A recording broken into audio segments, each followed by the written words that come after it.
When installing the hubs on the car, make sure you use the supplied lug nuts that come in the kit. Do not reuse the vehicle lug nuts that came off the car.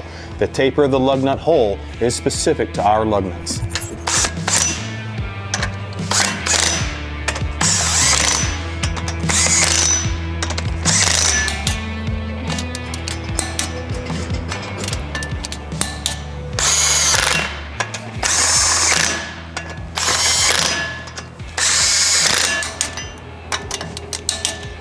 All right, so what we're gonna do right now is we're gonna line the hub dyno up with the vehicle's axle, and just make sure all the landing gear is up off the ground so you don't drag it across the floor when putting it into place. And then just slowly line her up and push her on in. Let's get her as lined up as good as you can. You might take a couple tries, back her up a little bit, line her up, and then just kind of button her up against it.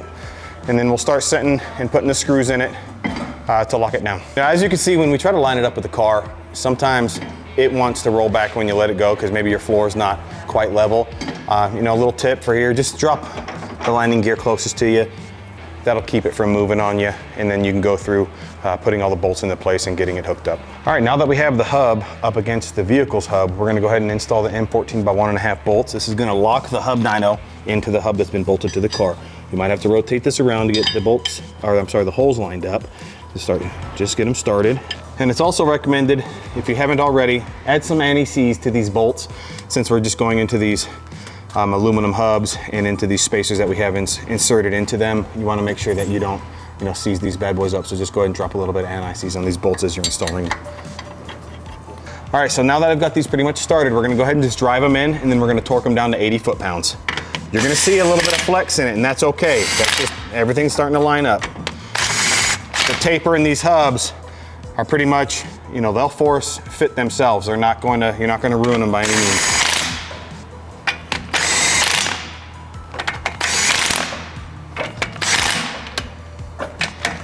All right, now that we got them pretty much all in here, we're gonna go ahead and torque them down to 80 foot-pounds.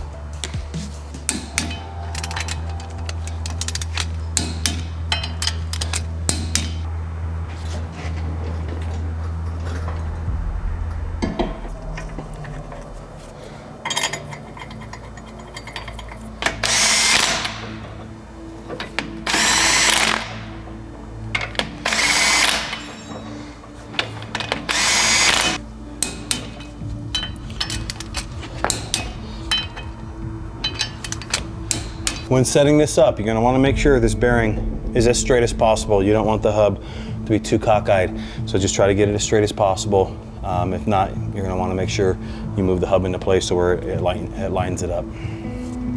Next, we're gonna drop the landing gear into place, bring it down, bring them all down to the floor. And what we're gonna do, normally about one full turn out of it. Put the lock nut in place, lock it down. Same thing for this rear.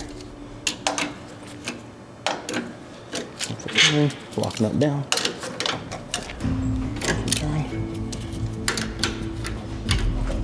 Lock her down, and then repeat the same thing on the other side. Unlike on our 224s or other chassis dynos, there will be our cables that might have to go under the car or around it. So just make sure when you're setting everything up, you mind your cables, that you don't crush any of them, that you don't actually drag something across them. The next thing is going to be the torque on. Bring it in place. Slide it in. Mind your cables. And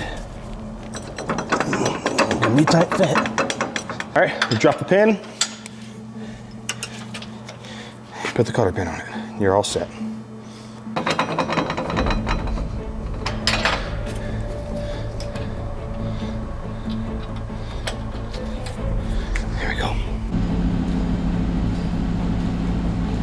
Now that the Vector X4000 is hooked up to the Mustang, some people ask, do we need to remove the jack or can we leave it in place?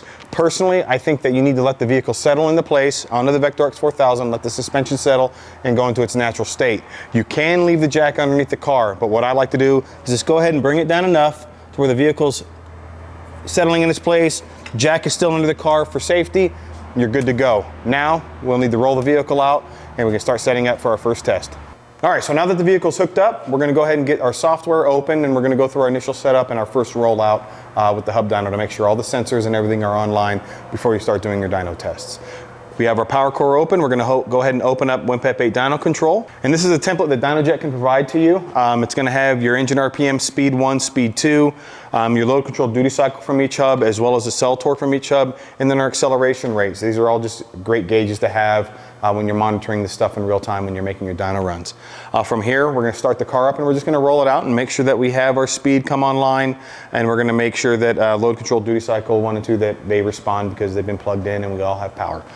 From here, we need to connect to our Dyno RT main box for the hub dyno, simply by hitting connect. Go down and find your hub dyno. And as we can see, we have no errors. We're ready to roll this thing out and make sure that everything's working before we start making our initial run. We're gonna fire the car up.